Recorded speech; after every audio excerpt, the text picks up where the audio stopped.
Welcome to a brand new series in the restoration industry. Gokul and I are launching a restoration masterclass, and this one is going to be on mergers and acquisitions. I am very excited to have Gokul here as the resident M&A expert. This is a huge topic in the restoration industry right now, and it seems like every week, almost daily, there are new announcements coming out about mergers and acquisitions that are happening with really big companies and really big players. So over the coming weeks and months, Gokul and I are going to be releasing a number of conversations on everything that has to do with M&A. Any questions that you might have if you are approached to sell your company, if you're thinking about selling your company, just really everything you're going to need to know. So stay tuned for a lot of episodes to come. All right, welcome back to another episode of the Restoration Masterclass series on M&A.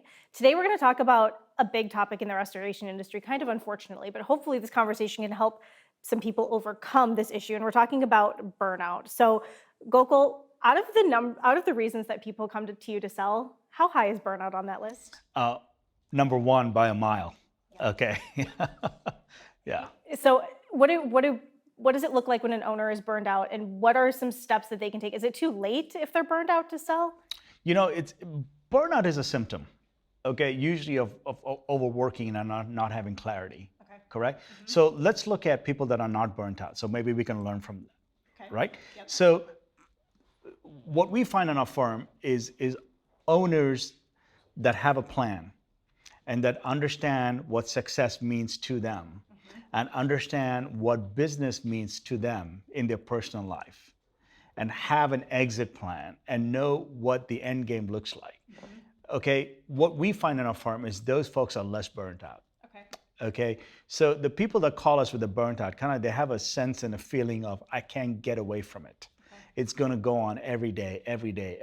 And that's just from not planning and not having a clear picture of what that business means to me, mm-hmm. what exit looks like, what it looks like a year from now, 3 years from now, 5 years from now, correct? Yep. And what we find is entrepreneurs and owners that have a plan and have a great idea of what success looks like are less likely to get burnt out.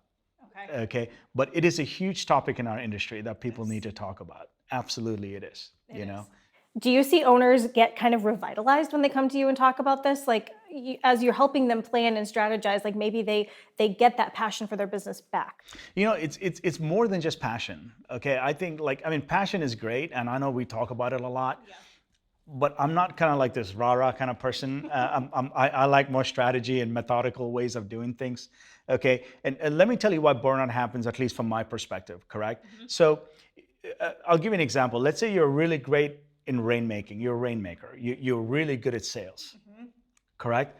When you're in a startup phase, that skill is going to serve you really well, okay? You got a team of 2 or 3 people. Mm-hmm. Okay, now let's just say you're doing 10 million in revenue. You're not selling anymore. Now you're an HR person, you're a team builder, yeah. You are an architect, mm-hmm. You know, you're playing different roles, and you don't have the tools to play that role. Yep. As your company grows. Okay, that's when burnouts happen, is when your tools and your skill sets don't match the stage of the company in which you're in, and you're doing something that you're not meant to be doing. Mm-hmm. You're doing something that you're not made to do. Yep. Okay, those are the entrepreneurs that get absolutely fried. Okay. Does that make sense? Yes. Correct? Yes. Okay, so all entrepreneurs go through different stages, and as your company grows, the role in your company changes. Yep. It goes from being a rainmaker to now you got to become scale, mm-hmm. Then you become a systemizer. Mm-hmm. You got to be really good at making systems and processes.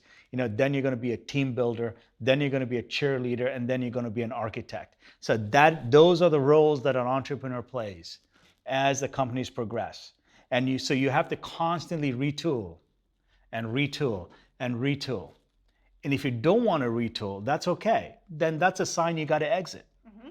Or you hire someone with those skills. Yeah. But when someone is in a role that they're not meant to play, that's usually when burnout happens.